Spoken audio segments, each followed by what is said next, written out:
Bismillahirrahmanirrahim. Assalamualaikum warahmatullahi wabarakatuh.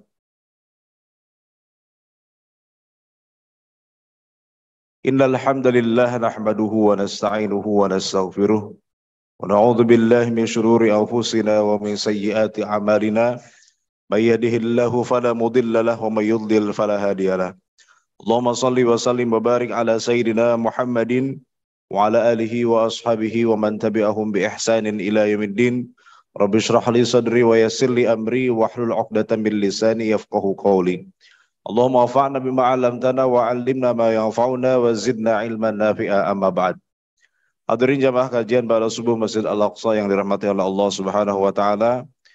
Di awal kajian ini kita senantiasa berdoa kepada Allah Subhanahu wa taala, mudah-mudahan kita senantiasa yang hadir di sini di dalam kesempatan kali ini mudah-mudahan senantiasa diberikan kesehatan oleh Allah Subhanahu wa taala, diberikan keberkahan dalam rezeki dan umurnya, dan senantiasa mendapat limpahan rahmat dan maghfirah dari Allah Subhanahu wa taala.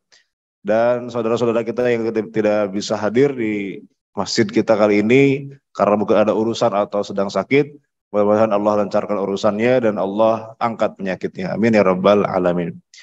Jemaah rahimakumullah, karena kita sekarang ini sudah masuk pertengahan bulan Zulqa'dah, ya. Artinya 2 minggu lagi kita akan masuk ke bulan Zulhijjah. Maka tema kita kali ini terkait dengan keutamaan 10 hari pertama bulan Zulhijjah. Kenapa? Karena kita terkait waktu ini, ya, ada sebuah ungkapan, ya, time is money, ya, waktu adalah uang. Tapi bagi kita umat Islam, waktu itu justru lebih dari sekedar uang.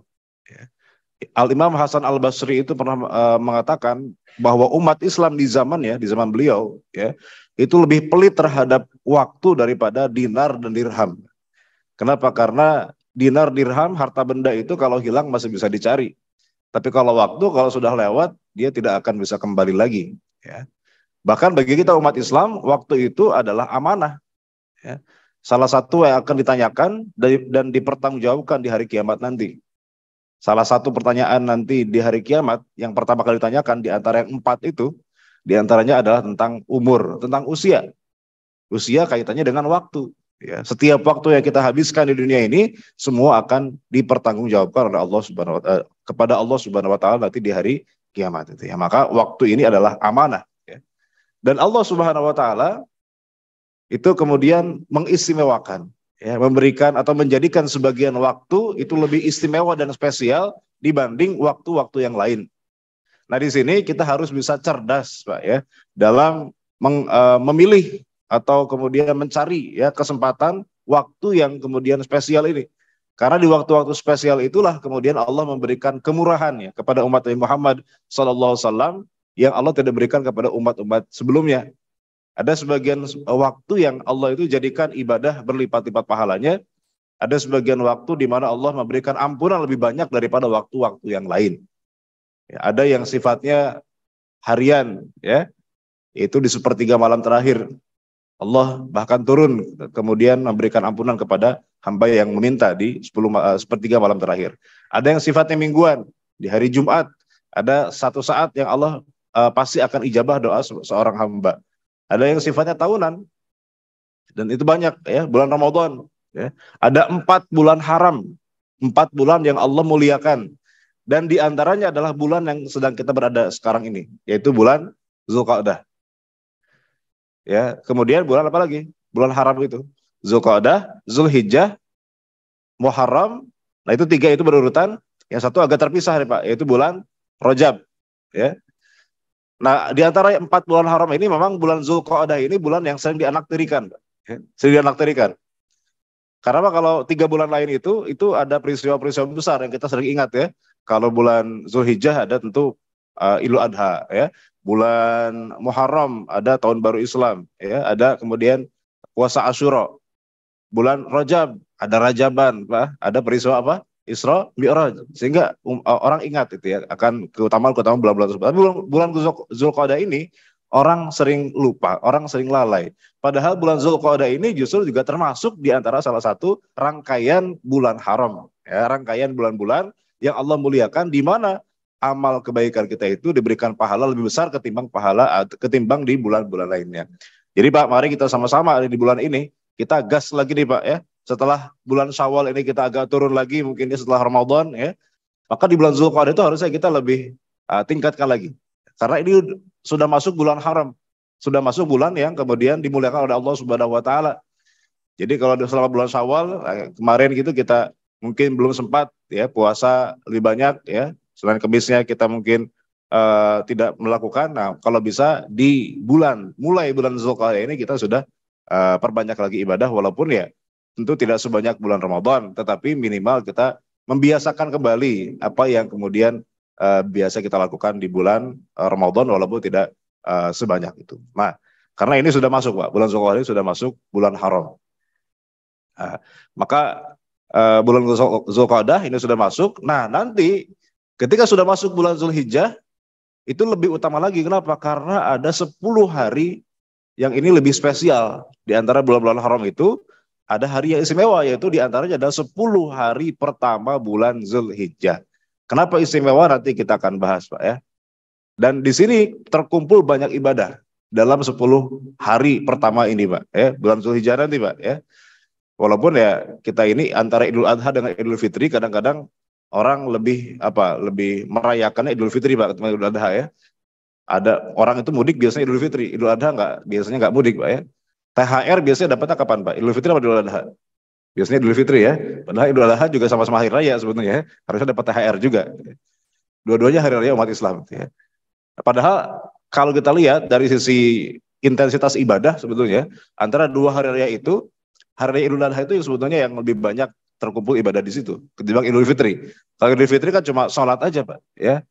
Maaf-maafan pun itu juga ya itu tradisi gitu ya, bukan ibadah yang dikhususkan ya. Tapi kalau Idul Adha ada sholatnya, ada sodakohnya, ada kurbannya, ada takbirannya. Takbirannya bakal lebih banyak daripada Idul Fitri. Kalau Idul Fitri kan cuma malam takbiran aja sampai nanti imam khutbah.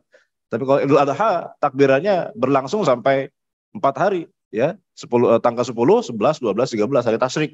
Setiap ada takbir mutlak yang bisa kita lakukan kapanpun, ada takbir muqayyad yaitu dilakukan setelah sholat wajib ya, setelah sholat wajib kita takbiran. Nah, itu takbir muqayyad. Jadi sebetulnya dari sisi intensitas ibadah, Idul Adha itu lebih banyak nilai ibadahnya ketimbang Idul Fitri sebetulnya. Nah, tapi kita kadang-kadang nggak ngeh itu Pak ya. Nah, dan bukan hanya di tanggal 10-nya, bukan hanya di pas hari raya Idul Adha-nya. Sebelumnya, 10 hari sebelumnya atau 9 hari sebelumnya, itu sudah mulai itu Pak, masuk ke dalam hari yang spesial. Nah, apa spesialnya? Kita bahas ya. Kalau kita lihat dalam Al-Quran surah Al-Hajj ayat 28. Allah secara spesifik atau memang tidak menyebutkan 10 hari terakhir, 10 hari pertama bulan Zulhijjah. Tetapi dalam ayat ini disebutkan liyashhadu manafi'a lakum wa yadhkuru smallahi fi ayyamin ma'lumat, agar mereka menyaksikan berbagai manfaat bagi mereka dan menyebut atau berzikir ya nama Allah di hari-hari yang telah ditentukan. Para ulama ahli tafsir memang berbeda pendapat terkait apa hari-hari ditentukan ini, tetapi Al-Imam Asy-Syafi'i ya memilih pendapat bahwa yang dimaksud dengan fi ayyamin ma'lumat, hari-hari yang ditentukan ini adalah 10 hari pertama bulan Zulhijjah. Disebutkan dalam ayat Al-Quran. Bahkan dalam surah yang lain ya, 10 hari pertama ini ya dijadikan oleh Allah sebagai media sumpah ya. Seperti kita tahu Pak ya, dalam banyak ayat itu Allah sering bersumpah ya dengan makhluk-makhluk Allah yang luar biasa. Ya, Allah bersumpah dengan bumi, dengan langit, dengan bintang, ya, dengan matahari, dengan waktu-waktu tertentu, waktu duha, waktu malam, ya, dan seterusnya ya, waktu malam, itu subuh ya. Nah di sini Allah bersumpah walayalin ash dalam surah Al-Fajr Pak, wal fajri walayalin ash, demi waktu fajar dan demi apa? Malam-malam yang 10. Apa yang dimaksud dengan malam-malam yang 10 ini? Nah memang di sini ulama ahli tafsir juga beda pendapat. Sebagian mengatakan yang dimaksud adalah 10 malam terakhir di bulan Ramadan. Tetapi sebagian ahli tafsir juga mengatakan bahwa yang dimaksud dengan 10 malam ini adalah 10 malam pertama di bulan Zulhijjah. 10 malam pertama di bulan Zulhijjah. Nah, maka ini bahkan dijadikan media sumpah. Artinya ini hal yang luar biasa, hal yang diagungkan oleh Allah Subhanahu wa taala. Ya. Kemudian bahkan dalam hadis ini dikuatkan juga dengan hadis Rasulullah sallallahu alaihi wasallam. Kata Nabi, "Ma min ayyamin al-'amalu salihu fiha ahabbu ila Allah min hadhil ayyam." Ya. Qalu ya Rasulullah walal jihadu fi sabilillah? Qala walal jihadu fi sabilillah illa rajulun kharaja bi nafsihi wa malihi tsumma lam yarji min dzalika bi syai'in. Tidaklah ada hari-hari yang amal saleh di dalamnya itu lebih Allah cintai dari hari-hari ini. Maksudnya 10 hari pertama bulan Zulhijjah itu ya. Kemudian para sahabat bertanya, termasuk jihad fisabilillah ya Rasulullah? Nabi berkata, termasuk jihad fisabilillah. Artinya amalan kita Pak, yang kita lakukan di 10 hari pertama bulan Zulhijjah itu lebih Allah sukai daripada amal di hari yang lain gitu ya. Bahkan termasuk jihad fisabilillah. Kita melakukan sholat Pak ya, puasa, zikir, baca Quran di 10 hari pertama itu ya bulan Zulhijjah itu adalah amalan yang paling disukai oleh Allah Subhanahu wa taala. Tidak ada amal yang paling dicintai Allah selain amal di 10 hari pertama bulan Zulhijjah. Nah, ini keutamaan luar biasa. Allah menspesialkan beberapa waktu dan diantaranya adalah 10 pertama ini. Nah, kita Pak ya, kita juga kalau belanja kan kita kadang-kadang terutama ibu-ibu ya, kalau belanja itu kan biasanya nyari ya hari-hari di mana biasanya ada diskon ya. Akhir tahun itu Pak ya. Kalau di marketplace itu biasanya ada 11-11, tanggal 11 bulan 11, 12-12, tanggal 12 bulan 12. Biasanya ada diskon tuh Pak. Nah itu saatnya belanja tuh banyak-banyak karena lagi murah. Nah kita juga beribadah tuh Pak. Kalau bisa kita cerdas ya melihat atau mencari waktu-waktu yang memang Allah spesialkan. Nah di situ kita lebih banyak beribadah karena Allah memang menspesialkan sebagian waktu di antara waktu yang lain. Dan di antaranya adalah 10 hari terakhir atau malam pertama di bulan Zulhijjah. Nah kemudian di 10 hari pertama ini juga terkumpul banyak ibadah induk kata para ulama, hunaka ummul ibadah. Banyak ibadah induk yang terkumpul dalam 10 hari ini. Ya, mulai dari puasa. Puasa itu dimulai dari tanggal 1-nya. Tanggal 1 kita disunahkan untuk berpuasa sampai tanggal 9. Ya. Bahkan tanggal 9 itu puasa yang paling utama, yaitu puasa apa? Puasa Arafah. Ya. Tapi kesunahan puasa sudah dimulai dari tanggal 1 kalau bisa. Ya. Kalau tidak bisa minimal tanggal 8-9. Kalau tidak bisa 8-9 minimal tanggal 9-nya aja. Ya. Itu puasa tuh Pak. Kemudian apalagi? Salat sunnahnya, ya, salat Idul Adha. Apalagi?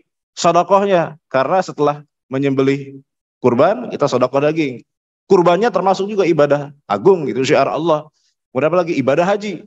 Nah, itu terkumpul banyak ibadah di situ, Pak. 10 hari pertama itu terkumpul ibadah-ibadah yang agung di situ, ibadah-ibadah induk sehingga ini menunjukkan betapa istimewanya 10 hari pertama di bulan Zulhijjah ini Pak. Gitu. Jadi kita jangan lewatkan nanti, mumpung kita masih ada 2 minggu nih kita persiapan untuk kemudian kita mungkin kalau ada yang punya dana, kita siapkan dana untuk berkurban. Ya, kalau ada yang mau naik haji, alhamdulillah, berarti sekarang sudah mau berangkat nih Pak ya, sudah ada yang berangkat. Ya. Kalaupun kita tidak mampu atau belum mampu untuk berkurban, minimal nah, ibadah yang tidak ada modalnya apa? Puasa. Nah, puasa ini ibadah yang paling ringan karena tidak ada modalnya. Ya. Kalau tidak bisa puasa minimal apa? Ikut sholat Idul Adha minimal Pak ya, paling minimal. Tidak bisa ikut sholat Idul Adha, ya nggak dosa juga. Yang minimal ikut makan dagingnya, bakar-bakar satenya, nah, itu ya, itu paling disukai itu ya. Nah, itu termasuk ibadah juga, kenapa? Karena itu ngalap berkah, Pak. Tabarukan dengan apa syiar Allah, ya itu nggak apa-apa. Ya, itu ibadah orang paling minimalis, Pak ya, paling minimalis. Tapi kalau bisa semuanya, ini alangkah lebih baiknya. Ya, dari awal kita mulai dari semenjak tanggal pertama bulan Zulhijjah. Taib. Nah, terkait dengan puasa, tadi saya katakan bahwa puasa sunnah itu sebetulnya sudah dimulai dari tanggal 1. Nah, dan para ulama sering mengistilahkan puasa 10 hari. Sebetulnya bukan 10 hari, Pak. Totalnya cuma 9 sebetulnya. Karena tanggal 10-nya itu kita nggak boleh puasa, karena itu sudah masuk hari raya Idul Adha. Tapi memang sering diistilahkan sebagai puasa 10 hari pertama. Karena ya ikut istilah Quran gitu ya, 10 hari gitu. Atau 10 malam. Tapi sebetulnya faktanya cuma 9 hari. Nah, kadang-kadang disilakan sebagai puasa 10 hari itu sebetulnya dalam tanda kutip 10 hari, bukan 10 hari. Artinya 10 hari persis, tapi cuma 9 hari sebetulnya. Karena tanggal 10-nya kita Lebaran. Ya.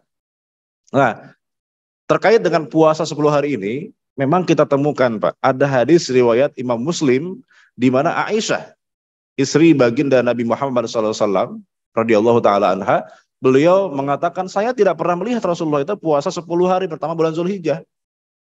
Nah, ini ma ra'aitu Rasulullah SAW shaiman fil ashri qattun. Saya tidak pernah melihat sama sekali Rasulullah SAW berpuasa di 10 hari pertama bulan Zulhijjah. Nah, pernah kata Aisyah. Nah, tapi uniknya Pak, istri-istri Nabi yang lain justru mengatakan berbeda. Istri-istri Nabi yang lain itu dalam hadis yang sahih juga itu mengatakan ya, karena Rasulullah SAW yasumu tis'a dzulhijjah. Nabi itu pernah puasa 9 hari di bulan Zulhijjah, wa yaumi Asyura, dan puasa hari Asyura tanggal 10 bulan Muharram ya, wa salasata ayyami min kulli syahrin, 3 hari di setiap bulan, wa awwalas naini minasyahri, dan hari Senin pertama di setiap bulan, wal Khamis, dan hari Kamis. Jadi disebutkan bahwa Nabi itu pernah juga ternyata puasa 9 hari di awal bulan Zulhijjah. Padahal Aisyah mengatakan tidak pernah Nabi melihat. Nah, ini gimana Pak? Ya, hadisnya sama-sama sahih ini Pak. Jadi ini repotnya punya istri banyak begitu Pak ya. Kadang-kadang yang satu mengatakan begini, yang satu mengatakan lain gitu ya. Nah, ini Aisyah dengan yang lain beda pendapat nih Pak, masalah atau punya informasi yang berbeda terkait dengan puasanya Nabi di 9 hari pertama bulan Zulhijjah. Aisyah mengatakan Nabi tidak pernah. Istri-istri Nabi yang lain ya mengatakan Nabi pernah kok gitu ya. Nah, ini repot nih Pak, istrinya ada 9 sih ya. Jadi mungkin boleh jadi ada informasi yang kemudian berbeda. Nah, bagaimana para ulama menyikapi dua hadis ini ya?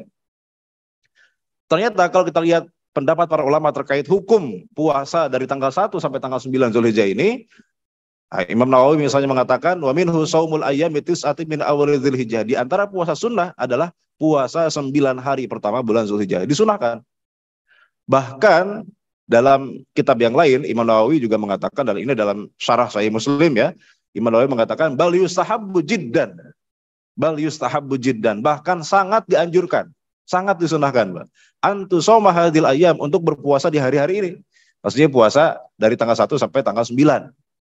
Bukan hanya sekedar dianjurkan, sangat dianjurkan. Yustahabbu jiddan. Kenapa? Fa inna shauma min afdhalil a'mal, karena puasa itu di antara amal yang paling utama. Dan ini hari utama. Dan ibadah utama apa? Puasa. Maka puasa lebih ditekankan di hari-hari ini, Pak, dari tanggal 1.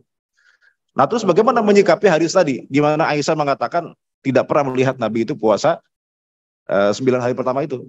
Nah, di sini para ulama kemudian menyikapinya begini. Imam Nawawi mengatakan begini Pak, Siti Aisyah radhiyallahu anha itu tidak melihat Nabi berpuasa, bukan berarti ya Nabi itu tidak pernah berpuasa. Aisyah mengatakan tidak pernah melihat, bukan berarti Nabi tidak berpuasa. Kenapa? Karena istri Nabi itu kan banyak Pak, ada 9 ketika masih hidup itu. Nah, di antara 9 hari, kan 9 istri Pak, berarti kan masing-masing istri itu dapat jatah 1 hari. Jadi Aisyah itu kebagian jatah bersama Nabi itu 1/9. Ya, 1/9. 1 hari di rumah Aisyah, 8 harinya lain di rumah istri yang lain.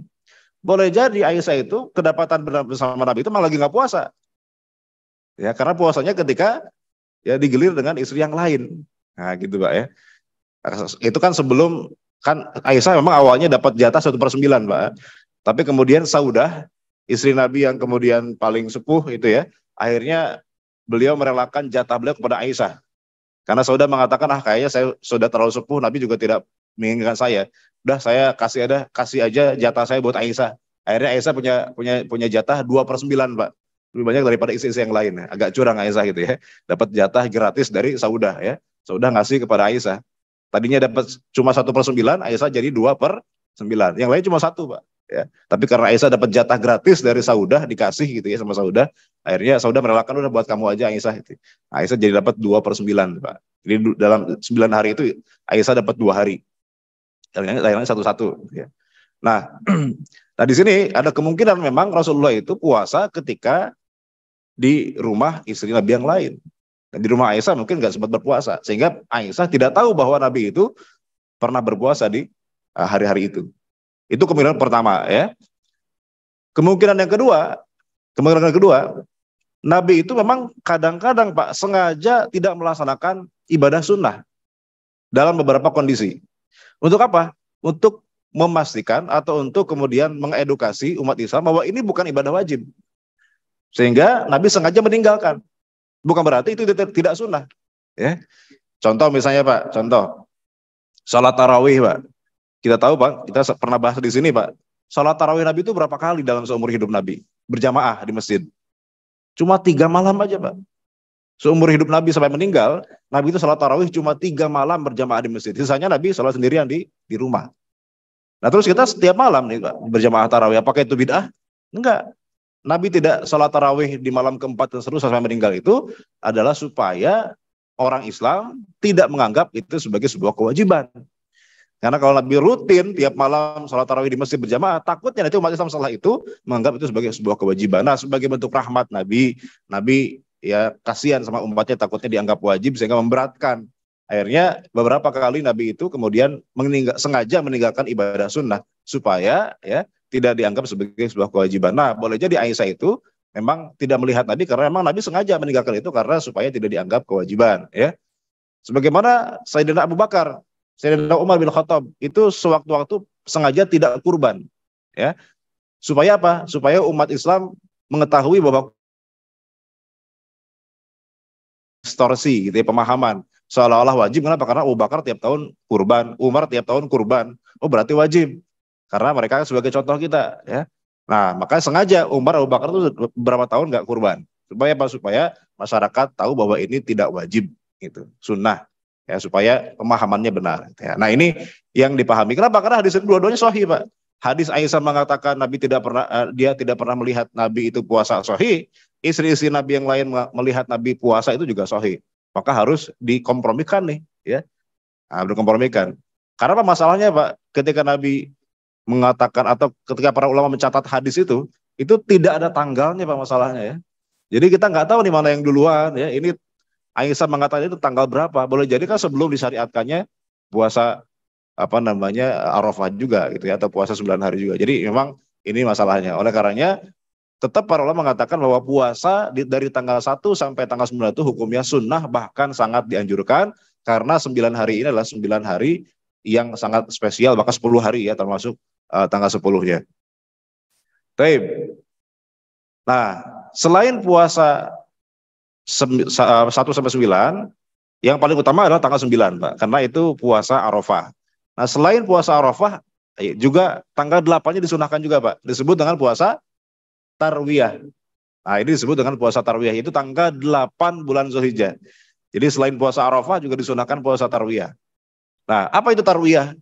Tarwiyah itu, Pak, dalam bahasa Arab artinya penyegaran, artinya berbekal air. Kenapa? Karena orang Arab di masa itu, karena besoknya mau wukuf di Arafah, di tanggal 8-nya mereka siap-siap, ya, siap-siap apa ngambil bekal air, nyiapin bekal air itu tanggal 8. Maka disebut dengan Tarwiyah, hari Tarwiyah.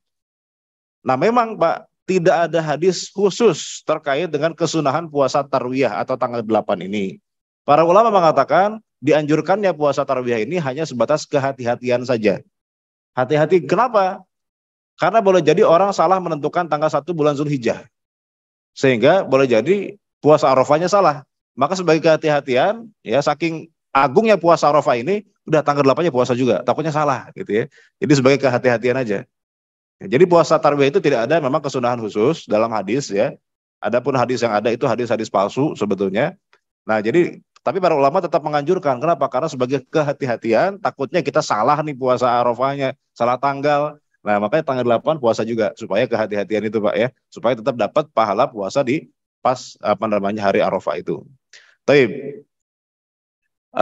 Tapi memang kesunahan puasa tarawih ini juga termasuk dalam keumuman hadis, di mana tadi amal soleh di 10 hari pertama ini lebih Allah sukai, termasuk ya puasa tanggal 8, ya, bahkan dari tanggal 1, ya, bahkan dari tanggal 1. Nah, ini yang jadi masalah juga, Pak. Ini yang jadi masalah adalah gimana kalau misalnya, ya, penentuan tanggal antara Saudi dengan Indonesia misalnya berbeda. Kan pernah terjadi juga, pernah terjadi sebelum-sebelumnya, Pak, ya. Di mana tanggal 9 Zulhijjah di Saudi dengan 9 Zulhijjah di Indonesia ternyata beda. Karena ya hasil ru'yatnya beda. Penanggalannya beda nih Pak. Ya. Nah terus kita ikut yang mana? Ikut puasa Zulhijjah, puasa Arafahnya tanggal 9 versi Saudi, atau kita ikut penanggalan Indonesia? Kira-kira gimana Pak? Kan itu kepecah juga waktu itu Pak ya. Ada yang puasa Arafahnya ikut Saudi, ada yang puasa Arafahnya ikut tanggal 9 versi Kemenag pemerintah di Indonesia. Ya. Nah kalau kita ikut pendapatnya Madhab Asy-Syafi'i, ya, Madhab Syafi'i ini itu lebih memilih ru'yat lokal. Ada ru'yat global, ada ru'yat lokal, Pak.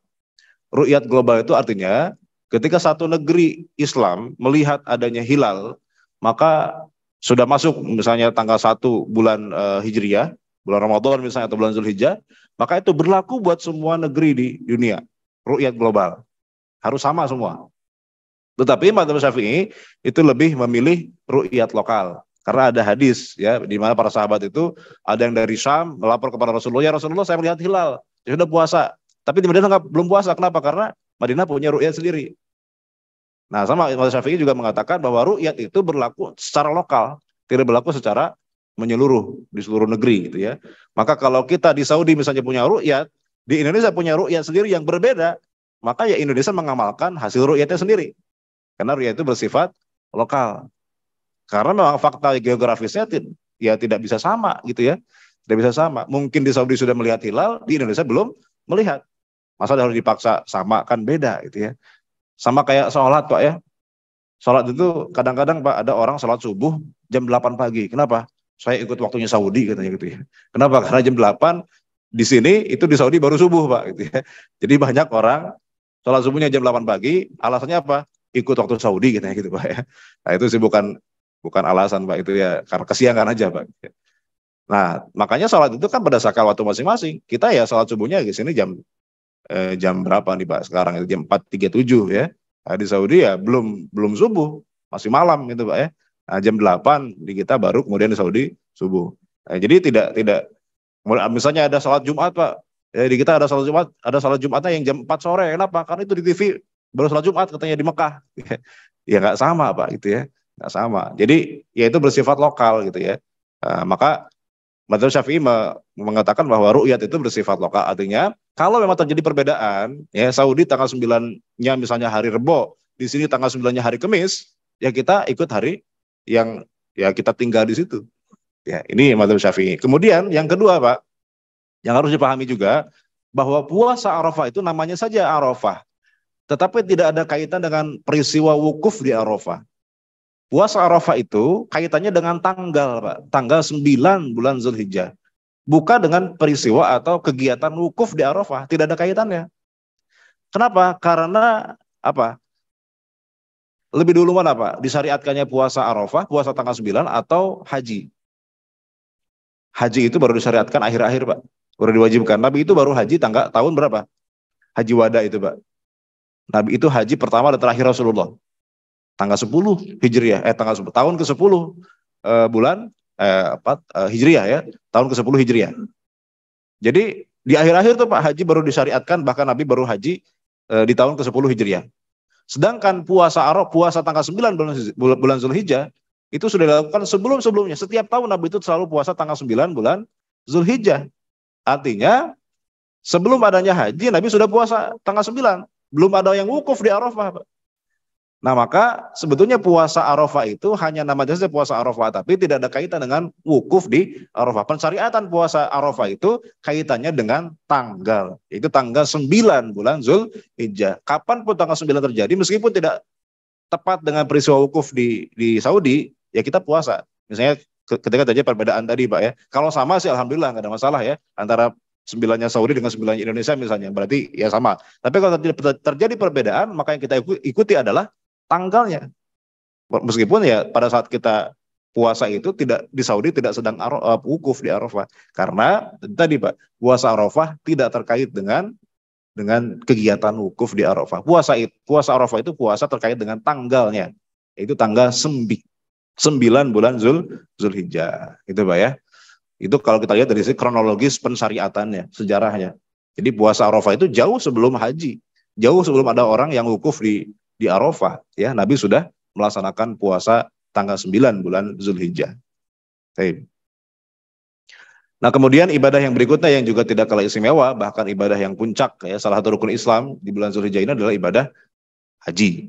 Ya, maka alhamdulillah bersyukur kalau ada sebagian saudara kita yang tahun ini alhamdulillah berangkat haji. Mudah-mudahan Pak kita juga yang belum haji segera Allah berangkatkan ke tanah haram, ya. Kita mudah-mudahan segera menyusul, ya. Karena ini memang ibadah yang luar biasa. Banyak keistimewaan yang Allah berikan bagi orang yang bisa berhaji. Dan ini ibadah yang sangat banyak pengorbanannya, Pak. Pengorbanan harta, pengorbanan fisik, ya, pengorbanan waktu. Nah, ini sangat banyak pengorbanan. Makanya ini pahalanya luar biasa. Ya, banyak hadis Pak terkait keutamaan haji ini. Al-hajjul mabrur laisa lahu jazaa'un illal jannah. Haji yang mabrur tidak ada lagi balasan kecuali surga. Ya. Dengan syarat Pak, ya. Haji yang mabrur itu bukan hanya pas di Saudinya saja, tapi dia bisa mempertahankan gelar hajinya ketika pulang ke Indonesia. Itu haji yang mabrur. Karena yang paling sulit itu bukan meraih gelar hajinya, tapi mempertahankan, ya, status hajinya itu yang paling sulit itu Pak, ya. Kemudian dalam hadis yang lain, orang yang naik haji itu pulang dari tanah haram itu seperti anak yang dilahirkan, bayi yang baru dilahirkan oleh ibunya. Artinya bersih dari dosa, diampuni seluruh dosanya. Kemudian dalam hadis yang lain bahkan haji itu 3 tingkatan, ya, dari amal yang paling utama. Pertama adalah iman kepada Allah, yang kedua jihad, yang ketiga apa? Haji yang mabrur kata Rasulullah SAW. Dalam hadis yang lain, ya, orang yang naik haji, orang yang dipilih Allah sebagai tamu ya Allah. Bahkan Nabi mengatakan sebagai tamu Allah. Berarti tamu itu kan orang istimewa Pak, tamunya Allah. Ya Allah pasti akan jamu dengan baik. Ya, di antaranya adalah ketika dia meminta ketika dia haji kepada Allah, maka Allah pasti akan mengabulkannya. Itu dalam hadis riwayat Ibnu Majah. Ada banyak kisah Pak, ya. Ada orang suami istri baru nikah Pak, belum punya rumah, ya, belum punya rumah. Dia ngumpulkan uang, ya, itu nggak dipakai buat beli rumah dulu, dipakai naik haji dulu Pak. Nah pas naik haji, dia minta sama Allah diberikan rumah. Ternyata pulang naik haji, bener Pak, ya, dikasih rumah, nggak lama setelah itu, gitu, ya. Jadi banyak keajaiban-keajaiban di situ Pak, ya. Karena ini apa namanya luar biasa, sebagai tamu Allah maka Allah akan berikan jamuan yang paling baik. Banyak keutamaannya. Nah sekarang gimana Pak terkait gelar haji ini? Kan di Indonesia itu ya umum ya Pak, ya. Kalau orang setelah naik haji itu biasanya di depannya ada huruf H-nya. Ada huruf H besar, haji. Nah, apalagi kalau hajinya 2 kali Pak, itu bukan cuma H, tapi H kuadrat gitu ya, H pangkat 2. Karena hajinya 2 kali, ya. Hajinya 3 kali, H pangkat 3 gitu, ya. Nah, gelar haji ini bagaimana sebetulnya dari sisi syariah? Boleh nggak sih sebetulnya gelar haji itu diberikan? Ternyata Pak, ada asumsi kan kita itu bahwa haji itu hanya ada di Indonesia, di Malaysia, di Arab itu nggak ada gelar haji katanya. Tapi kalau kita lihat sejarahnya Pak, ternyata dari dulu, bahkan di negerinya Imam Nawawi hidup, ya, di Damaskus, di Suriah, itu di abad ke-7 Hijriah, beliau kan hidup di abad ke-7 Hijriah, wafat tahun 676 Hijriah, Imam Nawawi ini. Itu sudah ada gelar haji Pak, sudah ada gelar haji. Bahkan beliau menuliskan dalam kitab Al-Majmu, ya, beliau mengatakan, ya juzu an yuqala liman hajja hajun. Dibolehkan untuk menyebut orang yang sudah menunaikan haji sebagai Pak Haji, boleh. Ada gelar. Jadi zaman dulu sudah ada gelar haji itu Pak. Ya. Nah, yang jadi masalah adalah bukan masalah boleh atau tidaknya, ya. Gelar haji ini sebetulnya antara 2 Pak. Antara nikmat atau ujian. Ya, bisa jadi nikmat, bisa jadi ujian gelar haji itu Pak. Dibilang nikmat kenapa? Karena gelar haji itu lebih menjaga seseorang Pak dari berbuat buruk. Karena udah ada gelar hajinya Pak, udah jadi Pak Haji gitu. Masa masih korupsi, kan malu Pak sama gelar hajinya gitu, ya. Orang Pak Haji kok masih datang ke diskotik misalnya, kan malu pas sama gelar hajinya gitu, ya. Jadi gelar haji itu bisa jadi tameng orang untuk berbuat keburukan karena sudah ada malu sama gelar hajinya gitu, ya.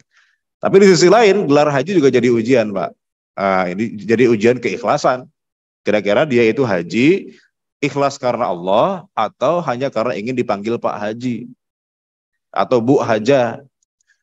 Sebetulnya kalau pengen dipanggil Pak Haji itu gampang Pak, nggak perlu naik haji, ya. Kita ke Tanah Abang pakai peci putih Pak, insya Allah dipanggil Pak Haji, Pak, ini Pak gitu, ya. Panggilnya Pak Haji Pak itu, ya.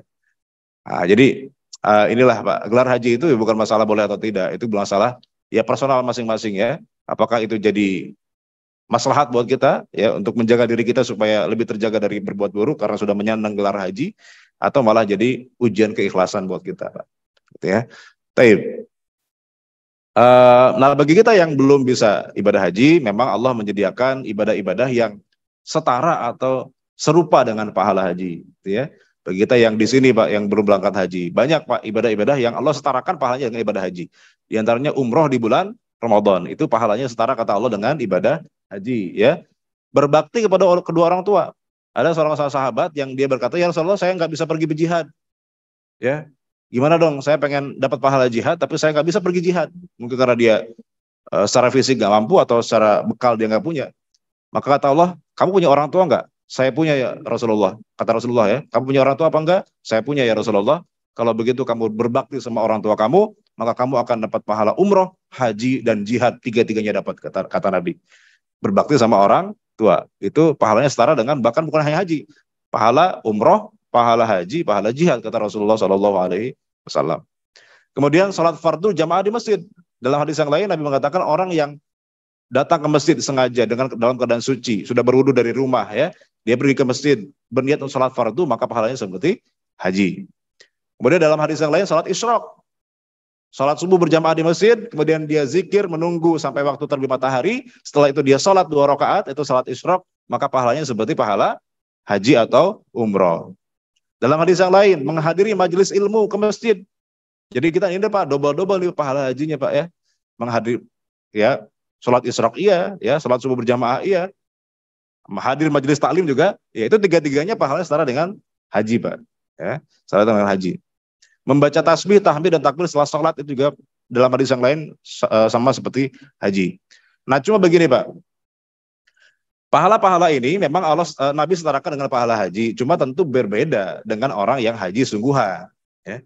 Jadi ibarat kata Pak, ibadah-ibadah yang setara dengan haji ini kayak kita ya makan pagi rasa sate, siang rasa rendang, malam rasa soto. Cuma rasanya doang. Tapi yang dimakan mie instan, gitu ya. Indomie rasa soto, Indomie rasa rendang, Indomie rasa sate. Rasanya sih sama Pak, gitu ya. Cuma yang dimakan bukan sate beneran, bukan rendang beneran, mie instan Pak, cuma rasa rendang gitu ya. Nah, minimal dapat nyicipin rasanya Pak gitu ya, walaupun nggak sama dengan aslinya. Kira-kira begitu ya. Jadi Allah sediakan untuk ibadah-ibadah yang setara, cuma ya tentu saja tetap lebih utama kalau orang pergi haji sungguhan gitu ya. Nah, dalam hadis yang lain, bahkan orang yang sudah bertekad naik haji dan belum sempat semasa hidupnya naik haji, mungkin karena sudah dipanggil Allah oleh Allah Subhanahu wa taala ya, dipanggil ke alam lain maksudnya Pak ya, bukan dipanggil haji. Wafat artinya gitu ya. Tapi sudah bertekad naik haji, bahkan dia sudah daftar haji ya. Tapi keburu wafat, maka Allah mengatakan dia sudah dianggap melaksanakan ibadah haji. Sudah dianggap melaksanakan ibadah haji. Taib. Ini yang bisa kita lakukan ya ketika kita belum dapat kesempatan untuk melaksanakan ibadah haji. Taib. Nah, tentu yang terakhir adalah ibadah kurban. Yang ini juga menjadi ibadah paling utama juga di 10 hari pertama bahkan sampai tanggal 13 bulan Zulhijjah ya. Dan ibadah kurban ini ya pernah kita sampaikan juga ya di sini bahwa ini keutamanya luar biasa ya. Kalau kita lihat dalam hadisnya ketika Nabi Fatimah berkurban, Nabi yang sembelihkan untuk Fatimah, Nabi mengatakan kepada Fatimah, ya Fatimah kumi fashhadiha, wahai Fatimah berdirilah, saksikanlah penyembelihanmu ini. Nabi menyembelih buat Aisyah, buat Fatimah. Apa kata Nabi? Fa innalaki fi kulli qatratin min damiha yughfaru laki ma taqaddama min dzanbiki. Karena setiap tetesan darah yang menetes dari hewan kurban yang aku sembelih itu ya, itu akan menjadi penghapus dosa untukmu yang telah lalu, kata Rasulullah kepada Fatimah. Jadi di antara keutamaan kurban adalah selain ini syiar agung ya, simbol ibadah simbolik ya, mengenang peristiwa Nabi Ibrahim yang luar biasa itu juga menjadi penghapus dosa ya. Setiap tetesan darah itu akan menjadi penghapus dosa. Kemudian dalam hadis yang lain bahkan tanduknya, bulunya, kuku-kukunya itu akan menjadi syafaat di hari kiamat. Menjadi syafaat bagi pekurbannya ya. Kemudian nah bagi orang yang berkurban khusus ya, untuk orang yang berkurban juga ada kesunahan dari mulai tanggal 1 sampai tanggal 10 itu disunahkan untuk tidak memotong rambut dan tidak memotong kukunya. Ya, jadi nanti juga diingatkan ya kalau orang mau kurban ini Tanggal 1 mulai Zulhijjah itu tidak potong rambut, tidak potong kuku. Tapi ini hukumnya sunnah. Artinya kalaupun motong rambut, motong kuku nggak masalah ya, tidak dosa. Ya cuma sunnahnya, baiknya ya kalau bisa. Nah tanggal 30 bulan Zulqa'dahnya itu sudah cukur rambut gitu Pak ya. Biar nanti tanggal 1-nya itu sampai tanggal 10 kita nggak cukur rambut lagi, nggak potong kuku lagi ya. Nggak potong kuku lagi, siap-siap ya. Nah, kemudian Pak, kesunahan kurban ini, ya ini juga meluruskan sebagai asumsi atau pemikiran sebagian umat Islam bahwa ibadah kurban itu sunahnya berulang tiap tahun, Pak. Ya. Berulang tiap tahun, bukan seumur hidup sekali. Jadi kadang-kadang ada satu keluarga itu, tahun ini kurban untuk anak pertama, tahun depan kurban untuk anak kedua, sampai seluruh anggota keluarga dikurbankan gitu ya, sudah selesai semua, akhirnya tidak pernah kurban lagi. Karena mengira bahwa kurban itu ibadah sekali seumur hidup, sama dengan akikah. Padahal antara akikah dengan kurban itu dua ibadah yang berbeda. Kalau akikah memang sekali seumur hidup. Ada bayi lahir diakikahi kan gitu. Yang sunnah itu yang menyembelih adalah orang tuanya. Tapi kalau kurban itu berlaku untuk satu keluarga dan berlaku berulang setiap tahunnya. Kata Nabi, ala kulli ahlin fi kulli amin udhiyah. Setiap keluarga dizunahkan setiap tahun untuk berkurban. Dan itu ibadah paket keluarga. Artinya siapapun yang menyembelih dalam satu keluarga itu, semua anggota keluarga dapat kesunahannya, Pak. Jadi tidak perlu misalnya tahun ini kurban untuk anak pertama, tahun depan anak kedua, enggak. Yang kurban bapak aja enggak apa-apa. Ya, atas sama bapak, tapi nanti diniatkan pahalanya buat satu keluarga.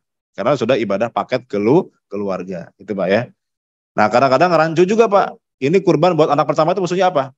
Ya. Apakah diniatkan pahalanya aja yang kurbannya bapaknya, atau ini anak dikasih uang nih Pak, nih kamu kurban ya, bapak kasih uangnya, kamu beli kambing sendiri.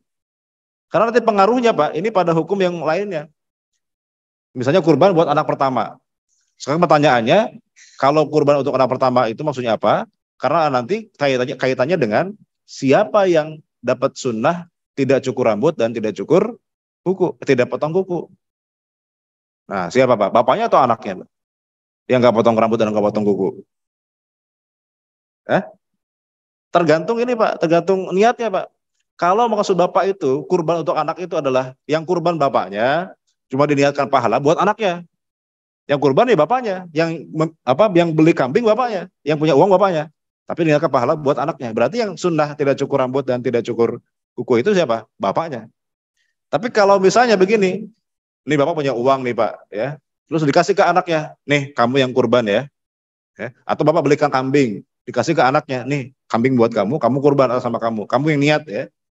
Nah berarti itu nanti yang sunnah, tidak cukur rambut dan tidak potong kuku itu anaknya Pak. Kita ini sebagai sponsornya aja. Ya. Yang kurban siapa? Anaknya. Bapak itu nggak kurban, bapak itu cuma jadi sponsor aja gitu ya. Nah maka harus dipastikan kita ini sponsornya gitu ya, atau kita yang kurbannya. Cuma kita niatkan pahalanya buat anak. Karena kaitannya dengan siapa yang dapat kesunahan tidak potong rambut dan tidak cukur kukunya Pak gitu ya. Sama kayak haji Pak ya. Ada perusahaan menghajikan karyawannya yang berprestasi misalnya. Pertanyaannya yang dapat gelar haji siapa Pak? Perusahaan apa karyawannya Pak? Ya karyawan yang naik haji Pak, karena perusahaan jadi sponsornya aja. Nah begitu Bapak kalau misalnya anak ini kurban buat anak, itu maksudnya apa? Apakah Bapak ngasih kambing buat anak sehingga anak kemudian yang nanti niat berkurban atas nama dia, ya berarti kan Bapak cuma jadi sponsor, Bapak nggak berkurban, cuma ya dapat pahala mensponsori orang kurban, gitu ya. Atau misalnya tadi yang kurban Bapak sendiri, gitu ya, karena anaknya baru 2 bulan Pak, misalnya bayi, gimana dia bisa kurban, gimana bisa niat, gitu kan nggak bisa. Jadi Bapak yang kurban gitu ya, cuma niatnya buat satu keluarga gitu ya. Baik. Saya kira itu Pak yang bisa saya sampaikan di kesempatan kita kali ini. Mudah-mudahan ada manfaatnya. Mungkin sebelum kita tutup ada yang ingin disampaikan satu atau dua pertanyaan, silakan. Zulqa'dah memang tidak ada peristiwa khusus, makanya banyak dilupakan orang. Tapi ini termasuk bulan haram Pak, termasuk bulan yang dimuliakan Allah. 4 bulan itu. Zulqa'dah, Zulhijjah, Muharram, Rajab. Muharram itu yang pertama itu jadi tahun pertama bulan tahun baru Islam ya, karena itu bulan pertama dalam kalender Hijriah. Yang kedua ada puasa Asyura, ada puasa tanggal 10 bulan Muharram, di mana itu peristiwa diselamatkannya Nabi Musa dari kejaran Firaun. Itu tanggal 10 bulan Muharram. Gitu Pak. Isra Mi'raj bulan Rajab, 27 Rajab. 27 Rajab. Sekarang tanggal 15 Zulqa'dah ya.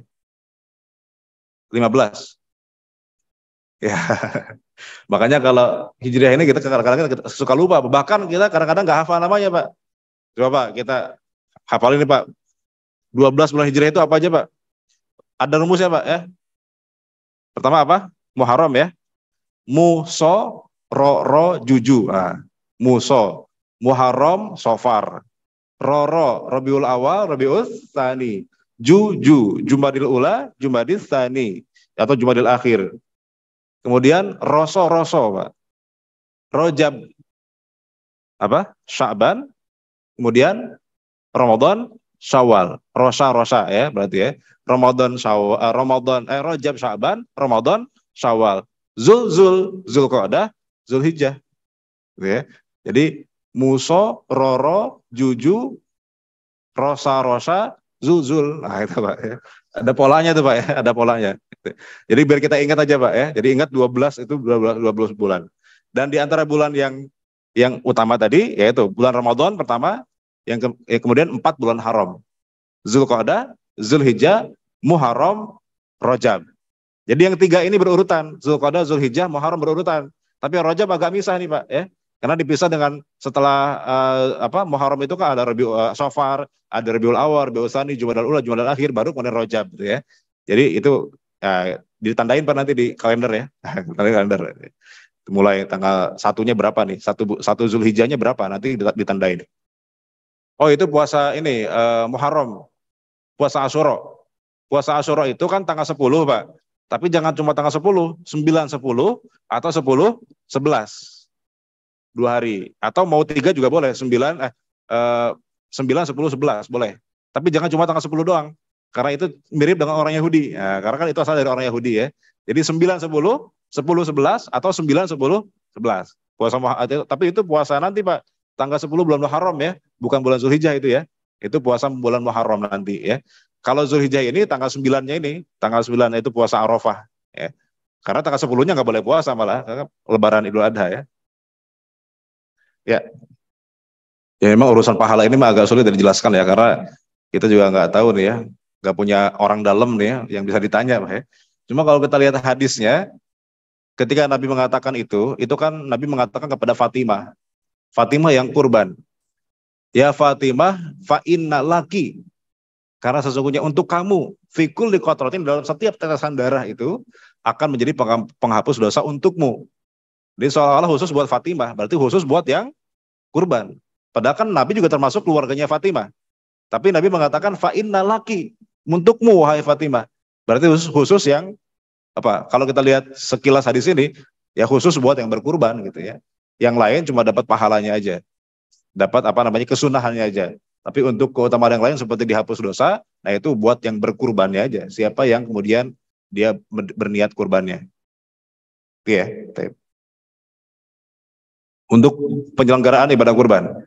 Wah, ini baik. Terkait dengan panitia kurban ya Pak ya. Jadi memang harus ada beberapa yang diperhatikan terkait dengan kepanitiaan kurban ya Pak ya. Pertama, bahwa panitia itu bukan pemilik hewan kurban, itu pertama ya. Jadi jangan sampai kita bertindak sebagai seolah-olah kita pemilik hewan kurban. Panitia itu adalah wakil dari para pekurban, itu pertama. Maka dari sisi nanti misalnya ada request khusus dari pekurban, kita panitia harus bisa mengakomodir ya. Misalnya ada pekurban yang Pak panitia saya minta pahanya gitu ya. Itu harus diakomodir. Kenapa? Karena dia pekurbannya. Jadi hewan punya dia gitu ya. Kemudian panitia, nah ini yang ditekankan juga dalam hadis ya Pak ya. Supaya ibadah kurbannya itu sah, tidak boleh ada bagian hewan kurban yang dijual atau dijadikan upah buat panitia atau tukang jagalnya. Supaya apa? Supaya ibadah kurbannya sah. Nabi mengatakan man ba'a jilda udhiyatihi fala udhiyatalahu. Siapa yang menjual kulit hewan kurbannya, maka tidak ada pahala kurban untuknya. Jadi panitia pastikan bahwa tidak boleh menjadikan bagian tubuh hewan kurban sebagai upah dan tidak boleh dijual. Nah ini juga kadang-kadang terjadi di sebagian masyarakat kita. Misalnya ada tukang nyembelih yang sudah booking duluan di awal. Pokoknya ini kepala buat saya ya, buat yang nyembelih. Kenapa? Karena saya nyembelih. Jadi seolah-olah jadi upah buat penyembelihnya. Nah ini juga tidak boleh. Kenapa? Karena akan membatalkan ibadah kurbannya. Ya, kasihan yang kurban, ya, dia nggak dapat pahala kurban gara-gara panitia misalnya ngambil upah dari hewan kurban. Cuma apakah panitia berhak dapat upah? Ya tentu berhak. Dan ini wajib, kenapa? Bukan wajib ya, ini dia berhak, layak diupah karena kan ada tenaga, ada waktu dan yang dikorbankan. Nah, dari mana upahnya? Ya pokoknya jangan dari hewan kurban. Kalau kita lihat Sayyidina Ali itu dalam hadisnya, dalam riwayat mengatakan kunna nu'tihi min indina. Kami mengupah tukang jagal atau sekarang mungkin panitia kurban dari uang kami sendiri. Dan kami tidak mengambil dari bagian hewan tubuh hewan kurban. Kenapa? Itu jadi tidak sah nanti kurbannya. Jadi kalau bisa nanti misalnya buat upah panitia, ya misalnya ya boleh juga misalnya ngambil fee dari pekurban. Jadi buat orang yang kurban di masjid ini nanti ada fee-nya untuk biaya pengurusan hewan kurban buat panitia. Ya berapa ya terserah gitu ya nanti ditentukan. Tapi tidak boleh dari bagian hewan kurban. Tetapi begini Pak, bukan berarti panitia itu tidak boleh dapat jatah. Tetap panitia juga bisa dapat jatah sebagai hadiah atau sebagai sedekah. Tetapi artinya jangan jadikan upah, bukan upah. Apa bedanya? Kalau upah itu biasanya dapat jatahnya lebih banyak daripada yang lain karena dia panitia, ya. Maka seharusnya samain aja jatahnya. Kalau yang lain, warga yang lain dapat 1 kilo per orang, maka panitia juga dapat 1 kilo. Jangan karena dia panitia maka jatahnya di 2 kilo misalnya. Sedangkan warga yang lain yang non panitia dapatnya 1 kilo 1 kilo. Oh berarti 1 kilonya sebagai upah. Nah ini yang jadi masalah. Jadi jangan jadikan hewan kurban sebagai upah untuk panitia, tetapi nah, upahnya dari dana yang lain. Bisa dari infak masjid atau misalnya dari fee dari pekurbannya, nah itu silakan gitu ya. Tetapi jangan dari hewan kurbannya gitu. Beda dengan amil Pak. Jadi panitia kurban itu jangan disamakan dengan amil zakat. Kalau amil zakat dia berhak mengutip karena amil zakat itu adalah bagian dari mustahik zakat dan dia ditunjuk langsung oleh Rasulullah SAW. Tapi panitia kurban itu pertama di zaman Nabi memang belum ada panitia kurban karena dulu Pak orang bisa nyembelih sendiri-sendiri kan. Sekarang kan nggak bisa, harus ada panitia. Makanya ini tidak sama dengan amil zakat gitu. Itu mungkin Pak ya sedikit. Nah kalau yang berhaji ini khusus buat hari Arafah memang Madzhab Syafi'i mengatakan tidak disunahkan. Atau jumhur ulama ya. Jumhur ulama mengatakan orang yang sedang wukuf di Arafah tidak disunahkan untuk berpuasa. Bahkan tidak disunahkan. Kenapa? Karena wukuf itu kan memerlukan stamina yang luar biasa Pak ya. Karena dia daripada nanti dia puasa akhirnya ngantuk-ngantukan di Arafah, akhirnya nggak ibadah Pak, akhirnya malah tidur gitu ya. Sayang-sayang Pak, mahal-mahal kita bayar tiket ke Saudi cuma buat pindah tidur aja di Arafah misalnya gitu ya. Maka para ulama memakruhkan atau tidak sunnah bagi orang berpuasa, bagi orang yang sedang wukuf untuk berpuasa. Jadi kesunahan puasa Arafah itu justru berlakunya buat orang yang tidak haji. Karena ada riwayat juga dalam hadis itu Nabi ketika wukuf tidak puasa. Walaupun ada yang menafsirkan, oh karena Nabi itu kan sedang safar. Kan Nabi dari Madinah, maka orang safar ya nggak perlu puasa memang. Nah, tapi ada juga yang memahami bahwa ya karena memang orang haji tidak disunahkan untuk berpuasa karena butuh stamina yang kuat. Gitu. Gitu Pak. Ya. Ya, atas nama itu ya atas nama orang yang punya uangnya Pak, yang dia beli, yang dia memang berkurban. Bisa, misalnya suaminya yang beli kambing, berarti kan nanti atas nama suami. Cuma nanti, nah pahalanya kita niatkan untuk satu keluarga. Jadi walaupun jangan khawatir karena nanti atas nama suami, kemudian yang lain nggak dapat pahalanya, tetap dapat Pak, karena itu ibadah paket keluarga. Jadi misalnya kita cuma bisa beli satu ekor kambing, itu kambing bisa di-share pahalanya buat satu keluarga. Karena Rasulullah sendiri itu Pak, ya itu kurban itu cukup 2 kambing aja, 2 domba. Satu domba Nabi niatkan untuk seluruh keluarganya. Hadza anni wa an ahli baiti kata Nabi. Ini kurban ya Allah untukku dan untuk keluargaku. Keluarga Nabi kan banyak Pak, istrinya 9 ya. Belum anaknya ada 7. Kemudian nanti ada menantunya Sayyidina Ali kan dan seterusnya. Jadi ada cucunya Hasan Hussein. Banyak tuh keluarganya Pak. Tapi Nabi cuma nyembelih seekor kambing. Yang satu lagi Nabi niatkan untuk umatnya yang belum berkurban. Wa hadza ummati alladzina lam yudhhu. Ini buat umatku yang tidak sempat berkurban. Jadi kita tetap dapat pahala kurban nih Pak. Kenapa? Karena Nabi dulu pernah berkurban dan hadiahnya pahalanya dihadiahkan buat umatnya sampai hari kiamat. Banyak banget ke umatnya Pak gitu ya. Jadi kalau urusan pahala kita boleh share. Nah, tapi urusan siapa yang kurban ya siapa aja boleh pada dalam keluarga itu. Misalnya yang punya uang bapak, berarti bapak yang kurban. Atau bapak bisa juga misalnya Bapak yang beli, tapi kambingnya Bapak kasih ke anaknya dari biar anaknya yang kemudian niat kurban, itu boleh juga gitu ya. Tapi intinya ibadah kurban itu hukumnya adalah sunnah kifayah. Sunnah yang bisa diwakili dalam satu anggota keluarga itu bisa mewakili semua anggota keluarga. Gitu Pak. Ya. Belum bisa dipahami. Ya bagusnya sih akadnya jelas ya. Artinya di awal panitia menjelaskan bahwa ini harga kambing sekian, ini untuk harga jasa potong dan panitia sekian gitu ya. Supaya akadnya jelas gitu ya. Supaya ketahuan ini kita bayar buat apa. Nah, itu lebih baik dijelaskan buat panitia itu ya tadi harganya itu apa saja gitu ya. Buat kambing berapa, buat jasa berapa. Itu lebih baik seperti itu. Lebih jelas akadnya itu Pak. Ya.